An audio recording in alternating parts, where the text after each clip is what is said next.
নমস্কার, বনির ডায়েরিতে আপনাদের সবাইকে স্বাগত। 2016 সালে ধূমকেতু শুটিং সারেন দেব এবং শুভশ্রী। নানা জটিলতায় মুক্তি পায়নি সেই ছবি মুক্তি নিয়ে উদ্যোগী প্রযোজক রানা সরকার। শুক্রবার মুক্তি পেয়েছে দেব অভিনীত ছবি খাদান এবং শুভশ্রী গঙ্গোপাধ্যায় অভিনীত ছবি সন্তান। তবে দেব শুভশ্রী জুটি ভবিষ্যতে ছবি করবে কিনা তা জানা কঠিন, কিন্তু একসময় এই জুটি বাংলার দর্শককে একাধিক সুপারহিট ছবি উপহার দিয়েছে। শেষবার কৌশিক গঙ্গোপাধ্যায় পরিচালিত ধূমকেতু ছবিতে জুটি বাঁধেন দেব ও শুভশ্রী। রানা সরকার প্রযোজিত এই ছবির শুটিং হয় 2016 সালে, কিন্তু বিভিন্ন কারণে সেই ছবি মুক্তি পায়নি। তারপর থেকে দেব শুভশ্রীর অনুরাগীরাও ছবিটির জন্য অধীর আগ্রহে অপেক্ষা করছেন। এমত অবস্থায় শুক্রবার দুই তারকার দুই ছবির মুক্তির দিনেই রানা আশা জাগালেন। তবে ধূমকেতুর মুক্তির জন্য তিনি দর্শকদের উদ্দেশ্যে বিশেষ বার্তাও দিয়েছেন। ফেসবুক পোস্টে রানা লেখেন, ধূমকেতু রিলিজ হবে, খাদান আর সন্তান দুটো সিনেমা হিট হলে দেব এবং শুভশ্রী দুজনকেই হিট করাতে হবে।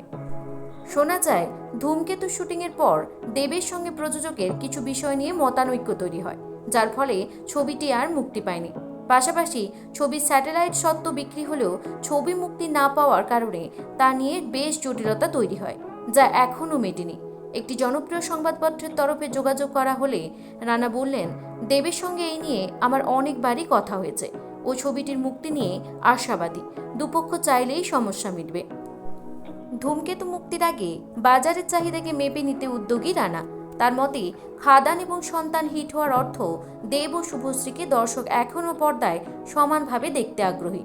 রানা বললেন, অর্থাৎ সেই অবস্থায় ধূমকেতু মুক্তি পেলে আমাদের টাকা পয়সাও ফেরত আসতে পারে। কিন্তু 8 বছর দীর্ঘ সময়। এই দীর্ঘ বিরতির পর বর্তমান সময়ে ধূমকেতু দর্শকদের কাছে কতটা প্রাসঙ্গিক?